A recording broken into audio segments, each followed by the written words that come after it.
kita ada transformasi di jenjang pendidikan dasar dan menengah, kita juga punya transformasi di jenjang pendidikan tinggi, tapi bridging atau jembatan di antaranya, yaitu seleksi masuk ke perguruan tingginya, ini semangatnya perlu disinkronisasi, perlu diharmoniskan.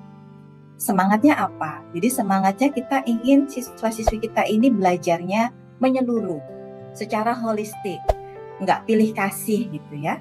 Sebagaimana kita ketahui ketika zaman saya dulu ada ujian nasional gitu, karena yang diujikan mata pelajaran tertentu itu seringkali kalau sudah di kelas akhir, semester akhir, itu ada pelajaran yang difokuskan, ada pelajaran yang dianaktirikan. Padahal semangat kita itu kita pengennya belajarnya holistik, karakternya juga dikuatkan, ditumbuhkan, kognitifnya juga kita tumbuhkan, dan kognitifnya ini lebih khusus lagi kita menginginkan anak-anak kita ini mampu bernalar secara baik. Jadi di Merdeka Belajar Kampus Merdeka, episode Merdeka Belajar yang kedua, ini semangatnya kan eksplorasi. Setiap mahasiswa ini bisa bahkan 20 SKS gitu ya, belajar di luar kampusnya. Tidak hanya pada rumpun prodi yang sama, tapi bisa dielaborasi dengan rumpun prodi yang berbeda. Artinya kemampuan untuk belajar hal-hal yang baru, belajar lebih mendalam, karakter yang kuat dengan situasi yang baru itu sangat diperlukan. Di Dikdasmennya kita ada P5, Proyek Penguatan Profil Pelajar Pancasila. Harapannya juga sama, memperkuat karakter, tapi juga sekaligus memperkuat literasi, numerasinya, dan itu melalui aktivitas-aktivitas yang berbasis proyek untuk bisa menyelesaikan permasalahan di sekitarnya. Jadi di sini ada alignment gitu, alignment yang harapannya semangat ini terlihat juga pada proses seleksi masuk ke PTN.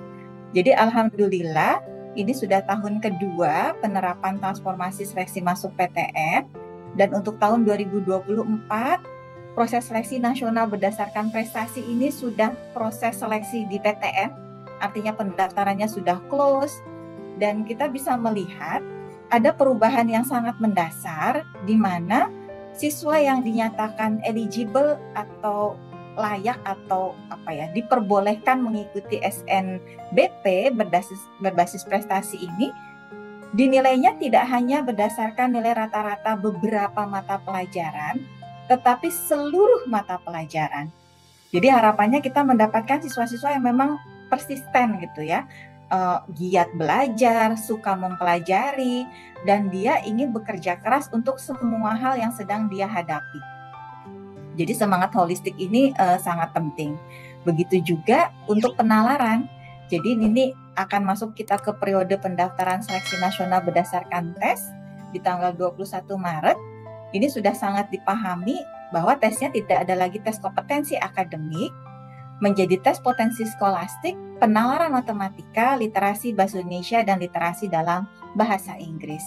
Ini tujuannya adalah untuk mendorong anak-anak kita belajar itu tidak hanya di permukaannya, tapi dari konten itu kemudian tumbuhlah kemampuan bernalar untuk memecahkan masalah yang ada pada setiap konten yang dihadapinya.